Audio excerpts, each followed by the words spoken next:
সব টাকাগুলো হারিয়ে গেল। তুই বন্ধু এলাকার ছেলেগুলা নষ্ট হয়ে গেছে।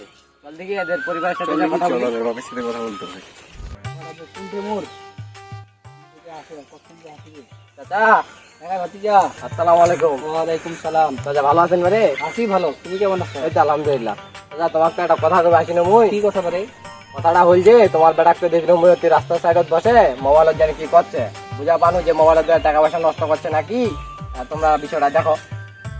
টাকা পয়সা দিয়ে হেনে তো শেষ হয়ে গেল, সব ধ্বংস করে বেড়াচ্ছে। পানি দিবা লাগে এই সময় ছড়া নাই মোট। কোনটা কি করে বেড়াচ্ছে মুখে একটু জানান দি, তুই দেখেছু বিষয়টা বাসায় যা হেনে। ঠিক আছে চাচা, মুই আর পরে তোমাকে তাহলে জানাম বিষয়টা। আচ্ছা তুমি গেল চাচা? আচ্ছা, দেখা হবে। ঠিক আছে, আসসালামু আলাইকুম। ওয়ালাইকুম সালাম। আমার তুই আজকে এতগুলো টাকা হারিয়ে গেলি রে। কি করবে এখন বল? টাকা আর কই পাবি মামা? চাইতে হবে, বাপের কাছে চাইতে হবে। আচ্ছা তাহলে তুই দেখ তোর বাবার কাছে টাকা নিতে পারিস নাকি। আচ্ছা আমিও বাড়ি গেলাম তাহলে। আচ্ছা থাক। আব্বা, আব্বা, হ্যাঁ টাকা লাগবে। টাকা কি করিব? সেদিনই তো টাকা নিল 5,000 10,000 করে টাকা নেছি।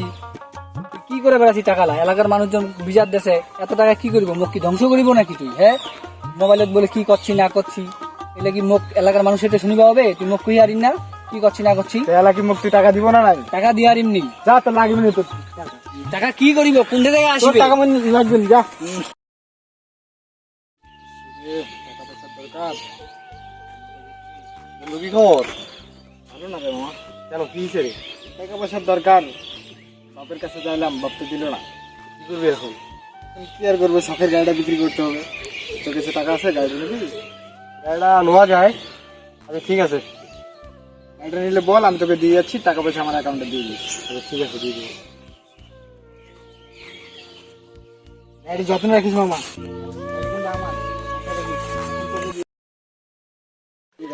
কি যে মরণ দশা শুরু হইলো, কালকেও কতগুলো টাকা হারলাম, আজকে উপরে গাড়িটা বিক্রি করলাম, এখন একটা টাকা নাই। কি যে হয় আল্লাহ জানে, একদম নিঃস্ব হয়ে গেলাম। বর্তমান যুব সমাজ ইন্টারনেটের প্রতি আসক্ত হয়ে নিজে ধ্বংস হচ্ছে, পাশাপাশি পরিবারকেও ধ্বংস করছে। আসুন আমরা সবাই এগুলো থেকে বিরত থাকি।